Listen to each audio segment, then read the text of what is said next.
നമസ്കാരം. വചന സമീക്ഷയുടെ പുതിയൊരു അധ്യായത്തിലേക്ക് എല്ലാ പ്രിയ പ്രേക്ഷകർക്കും സ്വാഗതം. ഇന്നത്തെ വിചിന്തനത്തിനായുള്ള തിരുവചന ഭാഗം സങ്കീർത്തനങ്ങൾ 147 അധ്യായം 4 വാക്യം.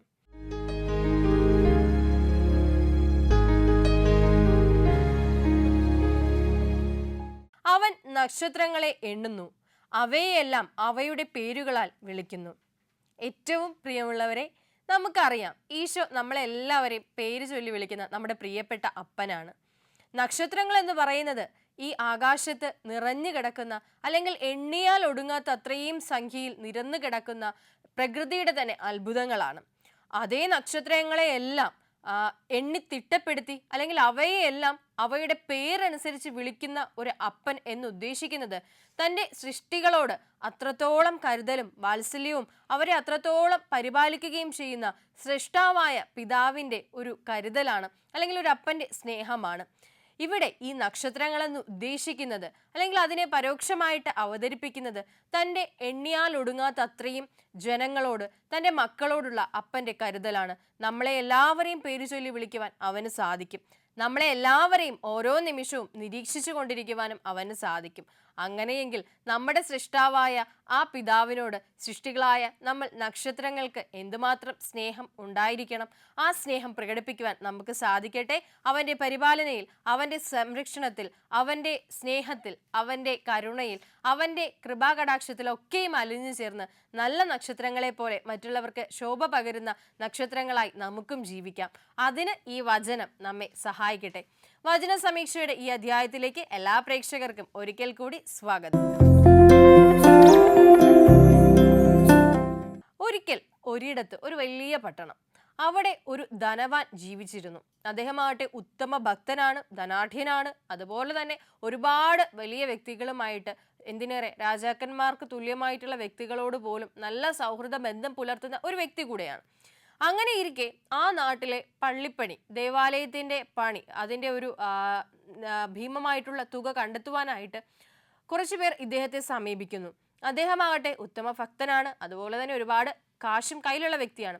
അദ്ദേഹത്തിൻ്റെ കയ്യിലുണ്ടായിരുന്ന ഒരു ചെക്ക് എടുത്ത് അതിൽ ഒരു 1000 രൂപ അദ്ദേഹം എഴുതി കൊടുക്കുകയാണ്, പതിച്ച് നൽകുകയാണ്. ഇത് കിട്ടിയ ആ ഒരു വ്യക്തികളാകട്ടെ വളരെയധികം സന്തോഷത്തോടു കൂടി, കാരണം താങ്കൾ പ്രതീക്ഷിച്ച് വന്നതിനേക്കാൾ ഒരുപാട് ഉയരങ്ങളിലുള്ള വലിയൊരു തുക ധനവാൻ ഞങ്ങൾക്ക് നൽകിയല്ലോ, ഇനി പള്ളിപ്പണിക്ക് പേടിക്കേണ്ട കാര്യം, അല്ലെങ്കിൽ അതിനെക്കുറിച്ച് നമ്മൾ ചിന്തിക്കേണ്ട കാര്യമില്ല എന്നുള്ള ഉറപ്പിൽ തന്നെ തിരിച്ചു പോവുകയാണ്. അവർ തിരിച്ചുപോയി ഏതാനും ചില ആഴ്ചകൾ കഴിയുന്നു. വീണ്ടും ആ പള്ളിപ്പണിക്ക് ഇദ്ദേഹത്തെ സമീപിച്ച വ്യക്തികൾ അദ്ദേഹത്തിൻ്റെ പക്കലേക്ക് വരികയാണ്. അപ്പോൾ അദ്ദേഹം വീണ്ടും ചോദിക്കുന്നുണ്ട്, ഇനിയും ഞാൻ പൈസ നൽകണമോ, ഞാൻ ഇനിയും പണം നൽകണമോ എന്നുള്ളത് ചോദിക്കുന്നുണ്ട്. അപ്പോൾ അവർ ഒരു മറുപടി പറഞ്ഞു. അത് ആ ഒരു ധനവാന്റെ ഹൃദയത്തെ തന്നെ വേദനിപ്പിക്കുന്ന ഒന്നായിരുന്നു, അദ്ദേഹത്തിനുണ്ടായ ഒരു നഷ്ടമായിരുന്നു. അപ്പോൾ എന്തായിരിക്കും അത്രമാത്രം അദ്ദേഹത്തെ വേദനിപ്പിക്കുന്ന, അല്ലെങ്കിൽ അദ്ദേഹത്തെ പ്രതിസന്ധിയിലാഴ്ത്തുന്ന ആ ഒരു മറുപടി എന്നുള്ളതിലേക്ക് നമുക്ക് മടങ്ങി വരാം.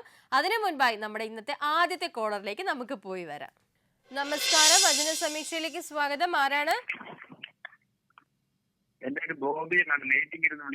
നെയ്യാറ്റിങ്കരയിൽ നിന്ന് ബോബി അങ്കിൾ. ഓക്കെ അങ്കിൾ, വീട്ടിലാരൊക്കെ ഉണ്ട്? അച്ഛനമ്മ, ഞാനും എന്റെ അനിയത്തിമാരൊക്കെ ഉണ്ട്.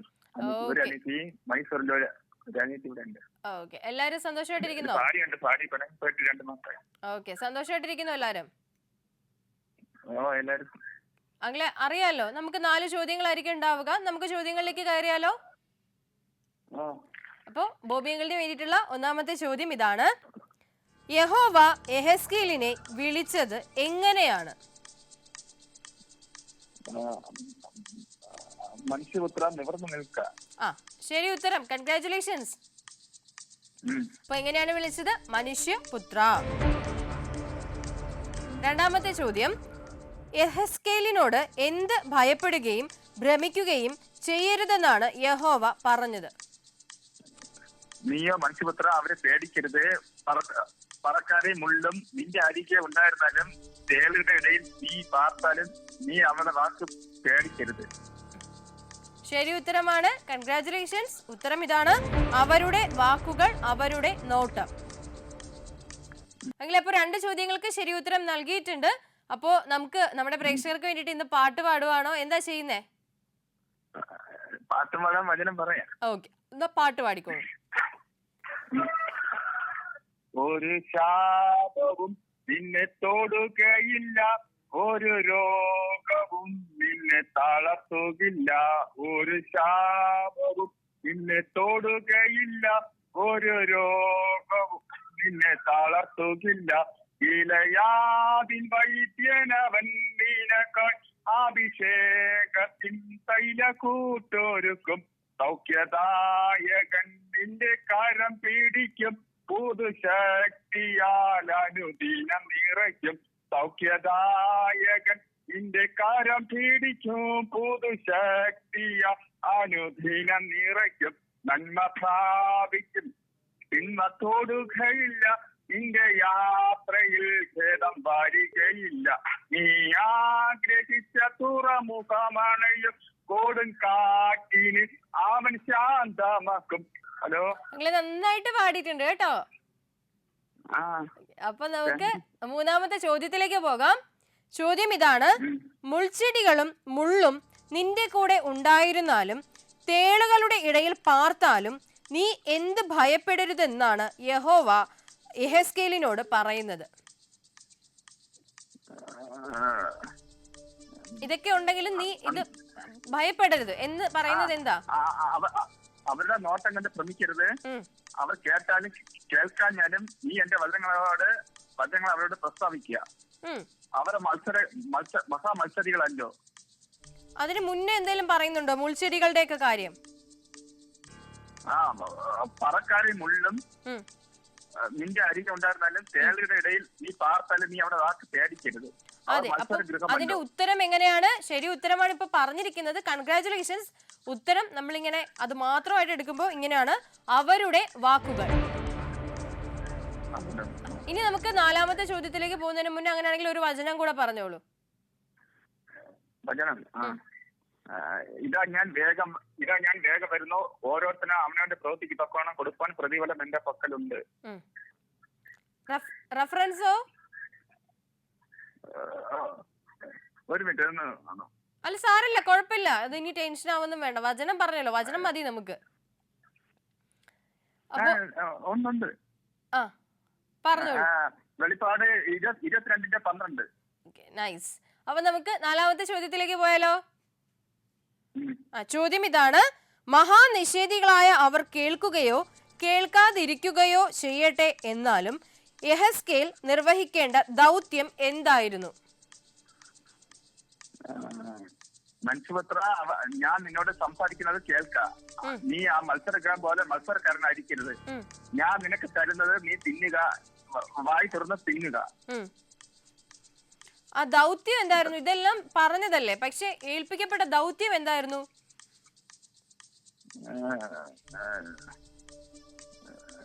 നീ എന്റെ വചനങ്ങളെ അവരോട് പ്രസ്താവിക്കണം. അതെ, ശരി ഉത്തരം. കൺഗ്രാറ്റുലേഷൻസ്. ഉത്തരം ഇങ്ങനെയാണ്: യഹോവയുടെ വചനങ്ങൾ അവരോട് പ്രസ്താവിക്കണം. അപ്പൊ അങ്ങനെ 4 ചോദ്യങ്ങൾക്കും ശരി ഉത്തരം നൽകിയിട്ടുണ്ട്. സന്തോഷായില്ലേ? ഇനിയും വിളിക്കാം കേട്ടോ വചന സമീക്ഷയിലേക്ക്. Thank you so much. Okay.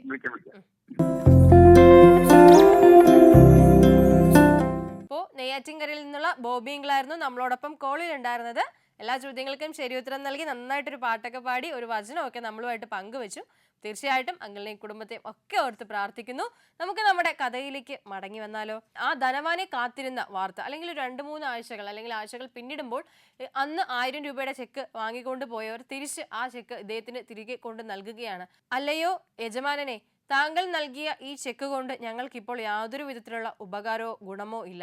കാരണം ഈ ചെക്കിൽ താങ്കൾ നൽകിയിരുന്ന ഉറപ്പ് താങ്കളുടെ അതിർത്തി കടന്നു വരുന്ന ഒരു കപ്പൽ നിറയെയുള്ള സ്വർണവും പണവും ഒക്കെ വിറ്റ് കിട്ടുന്ന ലാഭമായിരുന്നു, അല്ലെങ്കിൽ അതിൽ നിന്നുള്ള ഒരു സമ്പാദ്യമായിരുന്നു. എന്നാൽ അത്ഭുതമെന്ന് പറയട്ടെ, അല്ലെങ്കിൽ അത് ഏറ്റവും വലിയ ദുഃഖമെന്ന് തന്നെ പറയട്ടെ, ആ ഒരു കപ്പൽ കഴിഞ്ഞ ആഴ്ച കടലിൽ വെച്ച് മുങ്ങുകയാണ് ഉണ്ടായത്. അതുകൊണ്ട് തന്നെ അതിലുള്ളത് എല്ലാ സമ്പാദ്യവും നഷ്ടമായി. അങ്ങ് നൽകിയ ഈ ചെക്ക് കൊണ്ട് അതിനെ വീണ്ടെടുക്കുവാനും സാധിക്കുകയില്ല. ഈ ചെക്ക് കൊണ്ട് ഞങ്ങൾക്ക് യാതൊരു വിധത്തിലുള്ള ഉപകാരവുമില്ല. എന്നാൽ ഇത് കേട്ട് ആ ധനവാനാകട്ടെ വളരെയധികം വിഷമമാകുകയാണ്. കാരണം അത്രയും ആഗ്രഹിച്ച് ഒരു ദേവാലയ നിർമ്മാണത്തിനായിട്ട് താൻ നൽകിയതാണ്. ഇതിപ്പോൾ അതിൻ്റെ ഇരട്ടിയായിട്ട് തനിക്ക് നഷ്ടവും വന്നിരിക്കുന്നു. പക്ഷെ മറ്റൊന്നും ചിന്തിച്ചില്ല. അദ്ദേഹം വീണ്ടും ഒരു കാര്യം ചെയ്യുന്നുണ്ട്. പെട്ടെന്ന് തന്നെ അവരും അത്ഭുതപ്പെട്ടു പോകുന്നു. ഈ ചെക്ക് കൊണ്ടുവന്ന് അവരും അത്ഭുതപ്പെട്ടു പോകുന്നുണ്ട് ഇദ്ദേഹത്തിന്റെ പ്രവൃത്തി കണ്ട്. എന്തായിരുന്നു ആ പ്രവൃത്തി, അല്ലെങ്കിൽ അവരെ അത്ഭുതപ്പെടുത്താൻ തക്ക വിധത്തിൽ എന്തായിരുന്നു ആ പ്രവൃത്തി, അല്ലെങ്കിൽ അവരെ അത്ഭുതപ്പെടുത്താൻ തക്ക വിധത്തിൽ അദ്ദേഹം എന്തായിരിക്കും വീണ്ടും ചെയ്തത്? ഒരു തവണ അത്ഭുതപ്പെട്ടതാണ് 1000 രൂപയുടെ ചെക്ക് കണ്ടിട്ട്. ഇപ്പോൾ എന്തായിരിക്കും അതിനേക്കാൾ അത്ഭുതപ്പെടുത്തിയ പ്രവൃത്തി എന്നുള്ള കഥയിലേക്ക് നമുക്ക് മടങ്ങി വരാം. അതിനു മുൻപായി നമ്മുടെ രണ്ടാമത്തെ കോളറിലേക്ക് നമുക്ക് പോകാം. നമസ്കാരം, വചന സമീക്ഷയിലേക്ക് സ്വാഗതം. ആരാണ്? ഞാൻ സിന്ധു ബേബി. ചേച്ചി എവിടെ നിന്ന് വിളിക്കുന്നു? ഞാൻ പുയ്യപ്പള്ളി. ഓക്കെ. വീട്ടിലാരൊക്കെ ഉണ്ട്? വീട്ടിലെ ഹസ്ബൻഡ്, മക്കൾ 2 പേര്. മക്കളൊക്കെ പഠിക്കുവാണോ? അതെ അതെ. അവിടെ എന്തുകൊണ്ട് വിശേഷം? നാട്ടിലൊക്കെ നാട്ടിലെ വിശേഷം നല്ല വിശേഷം. മഴയൊക്കെ ഉണ്ടോ? അതെ, മഴ. എല്ലാരും സുഖമായിട്ടിരിക്കുന്നു എന്ന് വിശ്വസിക്കുന്നു കേട്ടോ. അതെ അതെ. അപ്പൊ ചേച്ചി അറിയാലോ, നമുക്ക് 4 ക്വസ്റ്റ്യൻസ് ആയിരിക്കും ഉണ്ടാവുക. നമുക്ക് ആദ്യത്തെ ചോദ്യത്തിലേക്ക് പോയാലോ? ശരി ശരി. ചോദ്യം ഇതാണ്: യഹോവ യെഹെസ്കേലിന് കൊടുക്കുന്ന മുന്നറിയിപ്പ് എന്തായിരുന്നു? ഒരു മത്സരഗ്രഹം പോലെ മത്സരിക്കാതിരിക്കരുത്, മത്സരക്കാരനാകരുത്. ഒന്നിക്ക് കൂടെ ചേച്ചി ഒന്ന് ക്ലിയർ ആയിട്ട് പറയോ? മത്സരഗ്രഹം പോലെ മത്സരക്കാരനാകരുത്. ശരി ഉത്തരമാണ്. കൺഗ്രാറ്റുലേഷൻസ്. ബൈബിൾ മാറുമ്പോൾ നമുക്ക് ചില വേർഡിങ്സിൽ മാറ്റം ഉണ്ടാകും. നമ്മുടെ ഉത്തരം ഇങ്ങനെയാണ്: ആ നിഷേധികളുടെ ഗൃഹം പോലെ നീ നിഷേധിയാകരുത്. ശരി ഉത്തരമാണ് കേട്ടോ. രണ്ടാമത്തെ ചോദ്യം: യെഹെസ്കേലിനു നേരെ നീട്ടിയിരുന്ന കയ്യിൽ എന്തായിരുന്നു ഉണ്ടായിരുന്നത്? അതില് ഒരു പുസ്തകച്ചുരുൾ ഉണ്ടായിരുന്നു. സംശയം വേണ്ട, ശരി ഉത്തരമാണ്. കൺഗ്രാറ്റുലേഷൻസ്. അപ്പൊ ഉത്തരം ഇങ്ങനെയാണ്: ഒരു പുസ്തക ചുരുൾ. 2 ചോദ്യങ്ങൾക്ക് ശരി ഉത്തരം നൽകിയിട്ടുണ്ട്. അപ്പോൾ നമ്മൾ മൂന്നാമത്തേല് കടക്കുന്നതിന് മുൻപേ നമ്മുടെ പ്രേക്ഷകർക്ക് വേണ്ടിയിട്ട് ഒരു പാട്ട് പാടാനാണോ ചേച്ചി തയ്യാറായിട്ടുള്ളത്? അതൊരു വചനം പങ്കുവെക്കുവാണ്. എന്ത് ചെയ്യാനാ തയ്യാറായിട്ടുള്ളത്? പാട്ട് പാടാം. അന്ന് പാടിക്കോളൂ ചേച്ചി.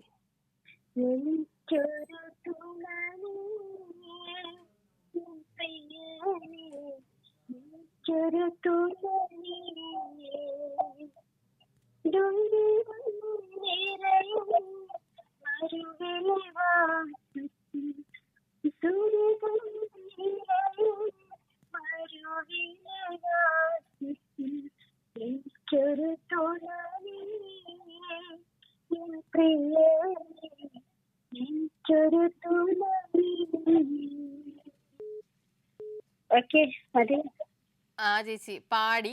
ഇവിടെ എന്തോ ചെറിയ റേഞ്ചിന്റെ ഇഷ്യൂസ് ഉണ്ടെന്ന് തോന്നുന്നു. പക്ഷെ കുഴപ്പമില്ല, നന്നായിട്ട് പാടിയിട്ടുണ്ട്. ചേച്ചി കൊയറിലൊക്കെ പാടാറുണ്ടോ? നല്ല വോയിസ് ആട്ടോ. മീൻസ് ഭയങ്കര എന്താ പറയാ, എനിക്ക് കൂടുതൽ പറയാറില്ല. പക്ഷെ ഈ സംഗീതം മീൻസ് നമ്മൾ പറയില്ലേ, ഭയങ്കര താളവും ബോധവും ഒക്കെ ഉള്ള ഒരു സൗണ്ട് പോലെ തോന്നി. സംഗതി ഉണ്ടായിരുന്നു. അതെ. അപ്പൊ നമുക്ക് മൂന്നാമത്തെ ചോദ്യത്തിലേക്ക് പോയാലോ? ചോദ്യം ഇതാണ്: പുസ്തക ചുരുളിൽ എഴുതിയിരുന്നത് എന്തായിരുന്നു? വിലാപങ്ങളും സങ്കടവും കഷ്ടവും അതിലെഴുതിയിരുന്നു. ശരി ഉത്തരം. കൺഗ്രാറ്റുലേഷൻസ്. ഉത്തരം ഇങ്ങനെയാണ്: വിലാപങ്ങളും സങ്കടവും കഷ്ടതയും.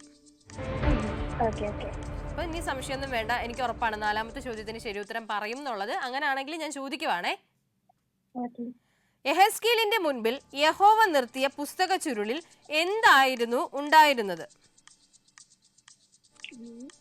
അകത്തും പുറത്തും എഴുത്തുണ്ടായിരുന്നു. വളരെ ശരി ഉത്തരം. കൺഗ്രാറ്റുലേഷൻസ്. ഇങ്ങനെയാണ് അകത്തും പുറത്തും എഴുത്തുണ്ടായിരുന്നു. അപ്പോ 4 ചോദ്യങ്ങൾക്കും ശരി ഉത്തരം നൽകിയിട്ടുണ്ട്. നല്ലൊരു പാട്ടൊക്കെ പാടിയിട്ടുണ്ട്. അപ്പൊ തീർച്ചയായിട്ടും ഇനിയും വചന സമീക്ഷയിലേക്ക് വിളിക്കാം കേട്ടോ. ഓക്കെ. താങ്ക് യു ചേച്ചി. Thank you so much. Sindhu ചേച്ചിയായിരുന്നു നമ്മളോടൊപ്പം ഉണ്ടായിരുന്നത്. നന്നായിട്ട് ഉത്തരവൊക്കെ പറഞ്ഞു, ഒരു പാട്ടൊക്കെ പാടി. ഭയങ്കര ആഘോഷമായിട്ടാണ് ആ ഒരു കോൾ അവസാനിച്ചത്. അപ്പോൾ ചേച്ചിക്കും ചേച്ചിയുടെ കുടുംബത്തിനും ഒക്കെ വേണ്ടിയിട്ട് പ്രാർത്ഥിക്കുന്നു. നമുക്ക് നമ്മുടെ കഥയിലേക്ക് മടങ്ങി വന്നാലോ? അപ്പോൾ ഈ ഒരു യജമാനൻ ചെയ്തത് എന്താണ്, അല്ലെങ്കിൽ ആ ധനവാൻ ചെയ്തത് എന്താണെന്നൊരു ആകാംക്ഷയിലായിരുന്നു നമ്മൾ കഥ അവസാനിപ്പിച്ചത് അല്ലേ? ഇവിടെ ഇദ്ദേഹം ചെയ്യുന്നത്, അദ്ദേഹം ആ 1000 രൂപയുടെ ഉപയോഗമില്ലാത്ത ചെക്ക് കയ്യിലേക്ക് വാങ്ങിച്ചിട്ട് പുതിയൊരു ചെക്ക് എഴുതുകയാണ്. അതായത് അടുത്ത 2 ആഴ്ചയ്ക്കുള്ളിൽ ദൂരദേശത്ത് നിന്നും അറബി നാട്ടിൽ നിന്നും അദ്ദേഹത്തിന്റെ പക്കലേക്ക് എത്തുന്ന ചരക്കുകളുടെ ഉറപ്പ് നൽകിക്കൊണ്ടുള്ള അല്ലെങ്കിൽ അതിന് തുല്യമായിട്ടുള്ള ഉറപ്പ് നൽകിക്കൊണ്ട ചെക്കാണ് അദ്ദേഹം നൽകുന്നത്. അദ്ദേഹം എഴുതിയ തുക എന്ന് പറയുന്നത് 2000 രൂപയാണ്. ഇത് എഴുതി ആ വ്യക്തികളുടെ കയ്യിലേക്ക് കൊടുത്തപ്പോൾ അല്ലെങ്കിൽ ആ ദേവാലയ നിർമ്മാണത്തിന് വേണ്ടി സഹായം ചോദിച്ചെത്തിയ വ്യക്തികളുടെ കയ്യിലേക്ക് കൊടുത്തപ്പോൾ അവരും അത്ഭുതത്തോടെ നോക്കുകയാണ്. അല്ലയോ യജമാനനെ, താങ്കൾ ഇത് എന്താണ് ചെയ്തത്? 2000 രൂപയുടെ ചെക്കാണോ ഞങ്ങൾക്ക് നൽകുന്നത്? താങ്കൾക്ക് എഴുതിയത് തെറ്റിപ്പോയൊന്നും ഇല്ലല്ലോ, അവർ എടുത്തു ചോദിക്കുന്നുണ്ട്. അപ്പോൾ യജമാനൻ നൽകുന്ന ഒരു ഉത്തരമുണ്ട്. താങ്കൾ അല്ലെങ്കിൽ നിങ്ങൾ പ്രതീക്ഷിച്ചത് ഒരു പക്ഷേ എനിക്ക് വലിയൊരു നഷ്ടം വന്നു. 1000 രൂപ ഞാൻ നിങ്ങൾക്ക് നൽകിയപ്പോൾ അതിൽ വലിയൊരു നഷ്ടം വന്നു. അതുകൊണ്ട് തന്നെ ഒരു പക്ഷേ ഇതിൽ നിന്നും വെട്ടിക്കുറച്ച് എൻ്റെ നഷ്ടത്തെ ഞാൻ കളഞ്ഞതിന് ശേഷം എനിക്കുള്ളത് മാത്രമേ നിങ്ങൾക്ക് നൽകുകയുള്ളൂ. അതായിരിക്കാം ഒരു പക്ഷേ നിങ്ങളുടെ ചിന്ത. പക്ഷേ ഞാൻ ചിന്തിച്ചത് അങ്ങനെയല്ല. ഞാൻ എൻ്റെ ഈശോയ്ക്ക്, എൻ്റെ ദൈവത്തിന് ഞാൻ നൽകാൻ ആഗ്രഹിക്കുന്നു. അത് നൽകുക തന്നെ ചെയ്യും. ഇതിന് പിന്നിലും എനിക്കൊരു ചെയ്തോ വികാരമുണ്ട്. ആ വികാരം എന്താണ് എന്നുള്ളത് നമുക്ക് അവസാനത്തെ കോളിന് ശേഷം കേട്ടാലോ? അങ്ങനെയാണെങ്കിൽ നമുക്കൊരു കോളിലേക്ക് പോകാം. നമസ്കാരം, വചന സമീക്ഷയിലേക്ക് സ്വാഗതം. ആരാണ്? ഞാൻ റീന, കൊല്ലം. കൊല്ലത്തുനിന്ന് വിളിക്കുന്നു. ആന്റി, വീട്ടിലാരൊക്കെ ഉണ്ട്? ഞങ്ങൾ 6 പേരുണ്ട് മോളെ. 6 പേരുണ്ട്, വലിയൊരു കുടുംബമാണ്. ഞാന്, ഹസ്ബൻഡ്. ഓക്കെ, അതെ, വലിയ കുടുംബം. ഓക്കെ, എല്ലാരും സുഖമായിട്ടിരിക്കുന്നോ? എല്ലാരും സുഖമായിട്ടിരിക്കുന്നു. കൊല്ലത്തിപ്പോ വെയിലാണോ മഴയാണോ? അയ്യോ, ഇവിടെ ഭയങ്കര മഴയാണ് മോളെ. നല്ല മഴയല്ലേ? നല്ല മഴ. ഓക്കെ, സാരില്ല. നമുക്ക് മഴയും വേണമല്ലോ. അതെ. അപ്പൊ ആന്റി അറിയാലോ, നമുക്ക് 4 ചോദ്യങ്ങളായിരിക്കും ഉണ്ടാവുക. നമുക്ക് ആദ്യത്തെ ചോദ്യത്തിലേക്ക് കയറിയാലോ? ചോദ്യം ഇതാണ്: യഹോവ യെഹെസ്കേലിനെ ആരുടെ അടുത്തേക്കാണ് അയച്ചത്? മത്സരികളായ ഇസ്രായേൽ മക്കളുടെ അടുക്കലേക്ക്. സംശയമൊന്നും വേണ്ട, ശരി ഉത്തരമാണ്. കൺഗ്രാറ്റുലേഷൻസ്. ഉത്തരം ഇങ്ങനെയാണ്: യഹോവയെ നിഷേധിച്ചിരിക്കുന്ന ഇസ്രായേൽ മക്കളുടെ അടുക്കലേക്ക്. അപ്പൊ നമുക്ക് രണ്ടാമത്തെ ചോദ്യത്തിലേക്ക് പോയാലോ? ചോദ്യം ഇതാണ്: ഇസ്രായേൽ മക്കളും അവരുടെ പിതാക്കന്മാരും എങ്ങനെയുള്ളവർ ആയിരുന്നു? അതിക്രമം ചെയ്ത മക്കളായിരുന്നു ഇസ്രായേൽ മക്കൾ. അവരുടെ മക്കള് ദാസ്യവും ദുശാഠ്യവും ഉള്ളവരായിരുന്നു. വളരെ വ്യക്തമായിട്ട് പഠിച്ചു വെച്ചിട്ടുണ്ടല്ലേ?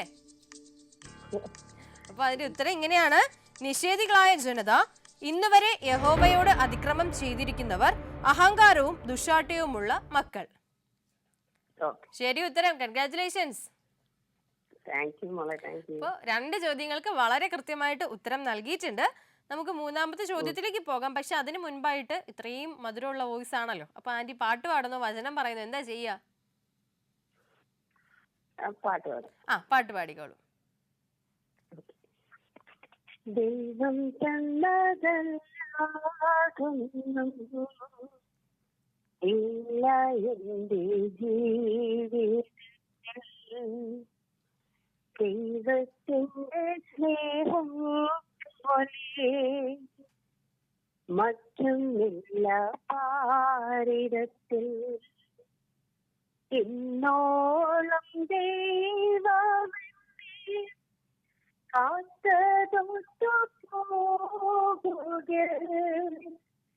എത്ര കാലം ജീവിച്ചാലും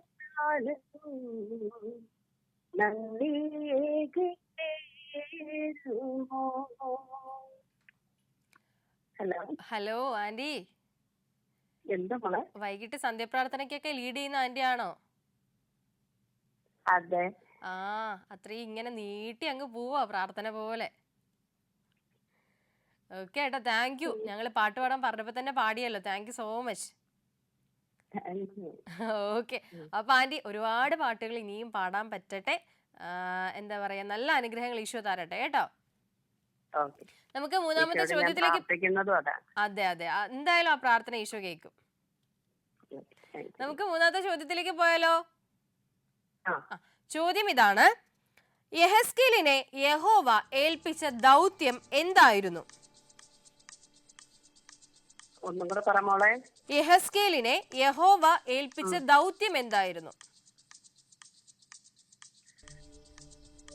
കേട്ടാലും കേൾക്കാഞ്ഞാലും അവർ മത്സരഗ്രഹമായതുകൊണ്ട് അവരുടെ ഇടയിൽ പോയി പ്രവചിക്കണം. ഉം. അതാണ് ആ. പറഞ്ഞത്. അത് ദൗത്യം. ആന്റി ശരി ഉത്തരമാണ്. കൺഗ്രാറ്റുലേഷൻസ്. ആ നമ്മുടെ ബൈബിള് മാറുന്നതനുസരിച്ച് വേർഡിങ്സിൽ ചെറിയ മാറ്റം വന്നു എന്നേ ഉള്ളൂ കേട്ടോ. അതാ ഞാൻ പെട്ടെന്നൊന്ന് സംശയിച്ചേ. ഉത്തരം ഇങ്ങനെയാണ്: യഹോവയായ ദൈവം ഇപ്രകാരം അരുളി ചെയ്യുന്നു എന്ന് അവരോട് പറയണം. അപ്പൊ നമുക്ക് അവസാനത്തെ ചോദ്യത്തിലേക്ക് കയറാവേ. ചോദ്യം ഇതാണ്: യെഹെസ്കേൽ പറയുന്നത് അവർ കേൾക്കുകയോ കേൾക്കാതിരിക്കുകയോ ചെയ്യട്ടെ, എന്തായാലും അവർ അറിഞ്ഞിരിക്കണമെന്ന് യഹോവ പറഞ്ഞ കാര്യം എന്തായിരുന്നു?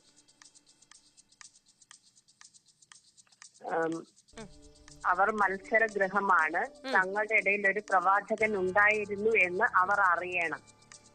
മനുഷ്യപുത്ര, നീ അവരെ പേടിക്കരുത്. പറഞ്ഞു കഴിഞ്ഞല്ലോ. അതെ. സംശയം ഉണ്ടോ? ഇല്ല.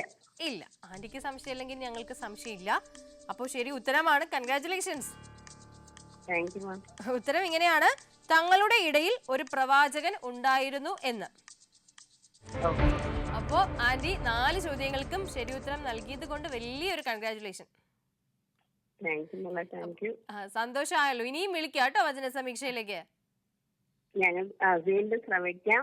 ഈ പ്രോഗ്രാം വളരെ നല്ലൊരു പ്രോഗ്രാമാണ്. ഞങ്ങൾ സകുടുംബം സന്തോഷിക്കുന്ന ഒരു പ്രോഗ്രാമാണ്. Thank you aunty, thank you. കേൾക്കുമ്പോ നമുക്ക് ഭയങ്കര സന്തോഷം. അപ്പൊ ഇനിയും വിളിക്കാം. ഉറപ്പായിട്ടും ആന്റിയുടെ കോള് ഞങ്ങൾ ഇനിയും വെയിറ്റ് ചെയ്തിരിക്കും. Thank you aunty. ഇപ്പോൾ കൊല്ലത്ത് നിന്ന് റീന ആൻറ്റി ആയിരുന്നു. ആൻറ്റി വളരെ പോസിറ്റീവായിട്ടുള്ള ഒരു റിവ്യൂ ഒക്കെ നമുക്ക് നൽകി നമ്മുടെ ഒരു പ്രോഗ്രാമിനെ പറ്റി. അപ്പോൾ അത് കേട്ടപ്പോൾ ഒത്തിരി സന്തോഷം. വചന സമീക്ഷയെ സ്നേഹിക്കുന്ന ഒരുപാട് പേരുണ്ടെന്ന് അറിയുമ്പോൾ വളരെ സന്തോഷം തോന്നുന്നുണ്ട്. അപ്പോൾ തീർച്ചയായിട്ടും ആൻറ്റിക്കും കുടുംബത്തിനും ഒക്കെ വേണ്ടിയിട്ട് ഞങ്ങളും പ്രാർത്ഥിച്ചോളാം. ഈശോ ഒരുപാട് അനുഗ്രഹങ്ങൾ സമൃദ്ധമായിട്ട് ആ ഭവനത്തിലേക്ക് നൽകട്ടെ എന്ന് ആത്മാർത്ഥമായിട്ട് പ്രാർത്ഥിക്കുന്നു. നമുക്ക് നമ്മുടെ കഥയുടെ അന്ത്യത്തിലേക്ക്, നമ്മുടെ ഒരു അധ്യായത്തിൻ്റെ അന്ത്യത്തിലേക്ക് മടങ്ങി വരാം. ഈ കഥയിൽ അവസാനം ആ ധനികൻ അല്ലെങ്കിൽ ധനവാൻ ഇങ്ങനെ പറയുന്നുണ്ട്: നിങ്ങൾ പ്രതീക്ഷിച്ചത് 1000-ൽ ഒരുപക്ഷെ കുറവായിരിക്കാം, പക്ഷെ ഞാൻ എൻ്റെ ഈശോയ്ക്ക് വേണ്ടിയിട്ട് എത്ര വേണമെങ്കിലും നൽകും. 2 ആഴ്ച കഴിയുമ്പോൾ ഈ ഒരു കപ്പൽ ഇവിടെ തീരം തൊടുമ്പോൾ അതിൽ ഒരുപാട് സ്വർണവും പണവും ഒക്കെ ഉണ്ടായിരിക്കും എനിക്ക് വേണ്ടിയിട്ടുള്ള. പക്ഷെ അതിലൊക്കെക്കാളുപരി ഞാൻ എൻ്റെ ഈശോയെ സ്നേഹിക്കുന്നു. അതുകൊണ്ട് 1000 അല്ല, പിന്നെയോ 2000-ഉം 4000-ഉം നൽകുവാൻ ഞാൻ ഒരുക്കമാണ്. ഇപ്പോൾ നിങ്ങൾ ഇത് വെച്ച് തൃപ്തിപ്പെടുക. 2000 തുക അല്ലെങ്കിൽ 2000 രൂപ നിങ്ങൾക്ക് നൽകുന്നു. ഇത് കേട്ട് സന്തോഷത്തോടുകൂടി എന്നാൽ എന്തൊക്കെയോ ചില മാറ്റങ്ങൾ സ്വന്തം ഹൃദയങ്ങളിൽ ഏറ്റുവാങ്ങിക്കൊണ്ട് അവരും നടന്നു പോവുകയാണ് ദേവാലയ നിർമ്മാണത്തിനായിട്ട്. പ്രിയമുള്ളവരെ, നമ്മളിൽ പലരും നമുക്കുള്ളത് ദാനധർമ്മം ചെയ്യാൻ മടിക്കുന്നവരാണ്, അല്ലെ? സമ്പത്തിന്റെ കാര്യത്തിലേക്ക് കടന്നു വരുമ്പോൾ നമ്മൾ പലപ്പോഴും സ്വാർത്ഥരാകാറുണ്ട്. പക്ഷെ ദേവാലയത്തിലൊക്കെ കാഴ്ചവെക്കാൻ നമ്മൾ ഒരിക്കലും മടി കാട്ടിയിട്ടുമില്ല. എന്നുണ്ടെങ്കിലും ഒരിക്കലെങ്കിലും ഒരു ദാനധർമ്മം ചെയ്യുന്നതിന് മുൻപ് നമുക്കുള്ളതിൽ ഒരു വിഹിതം, ഒരു ഓഹരി ദേവാലയത്തിൽ നൽകുന്നതിന് മുൻപ് ചിന്തിച്ചിട്ടില്ലേ ഒരു ലാഭ നഷ്ട കണക്കുകളെ പറ്റി?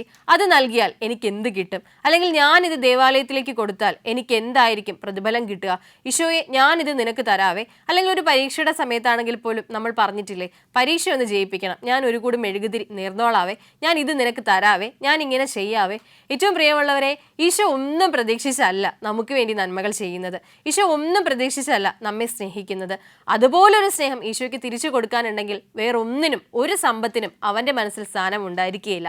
അപ്പോൾ ഞാൻ പറഞ്ഞു വന്നത്, നമ്മൾ ഒരിക്കലും സമ്പത്ത് കൊണ്ടല്ല മറ്റുള്ളവരെ അളക്കേണ്ടത്, ഈശോയെ അളക്കേണ്ടത്. പിന്നെയോ നമ്മുടെ ഉള്ളിലെ അകമഴിഞ്ഞ് സ്നേഹം കൊടുത്തിട്ടായിരിക്കണം. അതിന് ഈ കഥ നമ്മെ സഹായിക്കട്ടെ. വചന സമീക്ഷയുടെ ഈ അധ്യായം ഇവിടെ പൂർണ്ണമാകുന്നു. പുതിയൊരു അധ്യായത്തിൽ നമുക്ക് വീണ്ടും കണ്ടുമുട്ടാം. നന്ദി, നമസ്കാരം.